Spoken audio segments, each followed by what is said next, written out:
Okay, kids, so here we are, part two. I just didn't want to run out of time because when I make my videos too long, I can't load them up. So anyway, when I was last with you, they were talking about caribou, okay? And caribou, you can see it looks like a deer. And in fact, I think it's also like a reindeer, but they live up in Alaska.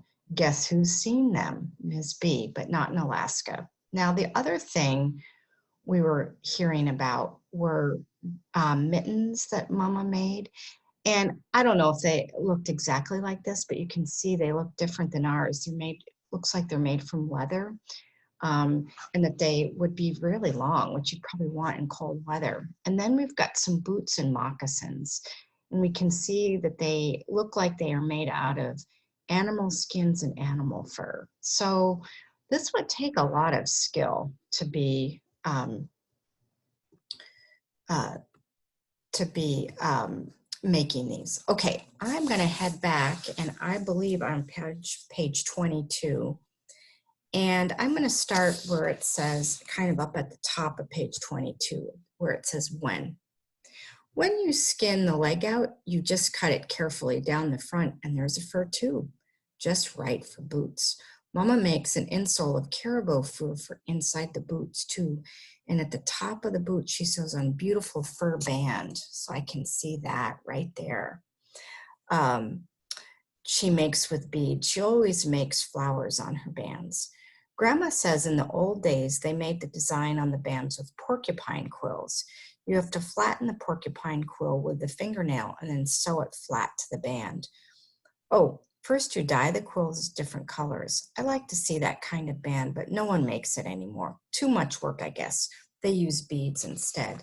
And I found a picture of, this is art that is decorated with porcupine quills. So when we think of porcupine quills, we're actually talking about the thing that the porcupine would throw at its enemies.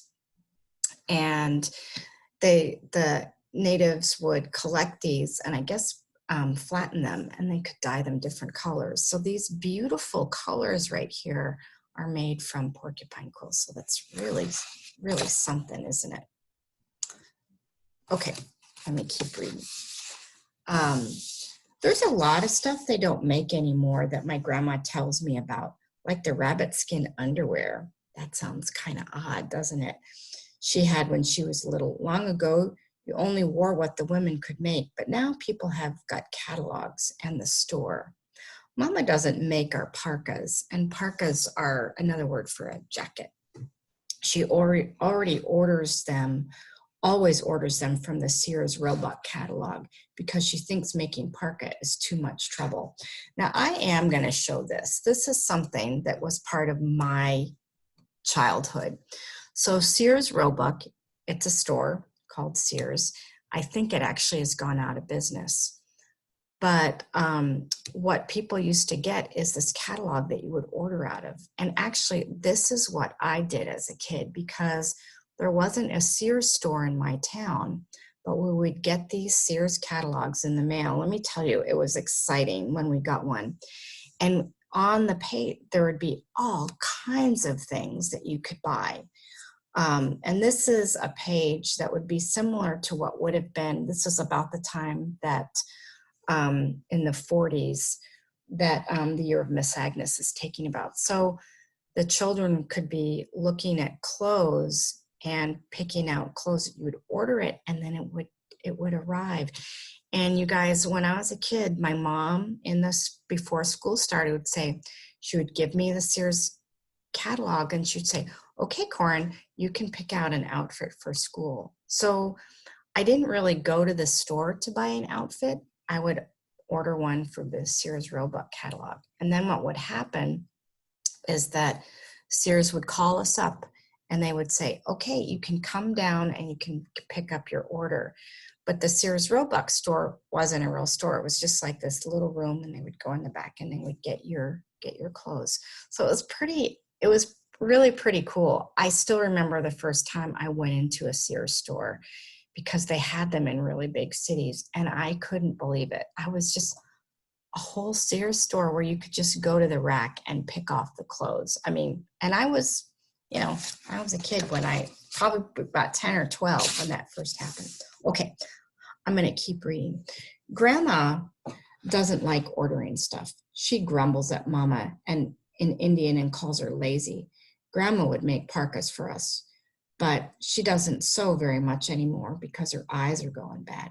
It doesn't seem like her eyes are bad because she sees everything me and Boko and Mama do, but that's what she says.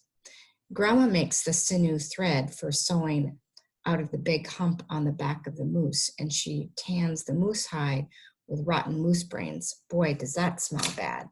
So I think I've got a picture. Yeah, I've got a picture of sinew. And this is something we talked about in stream. So sinew would be probably made from like animal, parts of the animal and made into thread, or this looks like it's cord. Now I'm noticing also we have a new character. So I'm gonna add that on there. Now I will figure this out how to do. So we've got Grandpa and Grandma. Okay, let's get back over here. All right. So I'm on page 23. She's the only one who taught me and Boko to knit and to sew. Mama doesn't have the patience for it. She always yells at us when we do something wrong, and then Grandma will frown at her and say, Sequoia, in this way she has put her arms out to us. That means grandchild. Grandma and Grandpa are too old to go out to camp much, so they stay in town all winter too. They don't have any sons, only Mama. So it's bad for them that way. Thinking that the only way they're making money is through Mama. There's too much hard work at the trap line for just women and one old man. So the trap line I'm inferring is basically a line that you'd put traps out to hunt animals and get the fur. So they don't have that source of income. So I'm inferring that life for them is a little bit hard. There's marten trapping in the winter, and after Christmas, people go back out to their winter trapping camps for beaver. Spring camp, when people hunt muskrats, is just before the snow melts. And then we have fish camp in the summer. We all go to fish camp, me and Boko and Mama, and sometimes Grandma and Grandpa too. That's because all our cousins and aunts and uncles go there too. So there's not so much work. We can all take turns like. And there was mention of, these are muskrats. Okay, they look kind of to me like big old not hamsters, guinea pigs. I think they're in the same family. So they'd be trapping those too. First, sorry, I keep forgetting my place. I need Natalia to help me with this. Grandpa misses going out trapping, but he says he gets more money making snowshoes than he would trapping anyway. Old man Anderson buys those to sell in Fairbanks and other places, and he says he could sell as many as Grandpa could turn out because Grandpa's snowshoes are made of birch and they're real light on your feet. And I've got a picture of that too. Okay, so these are kind of traditional snowshoes, and Grandpa makes these, and I guess they're really great. So, and I have a pair. They're really fun to use in the snow. First, Grandpa has to get just the right kind of birch. It has to be straight with no knots.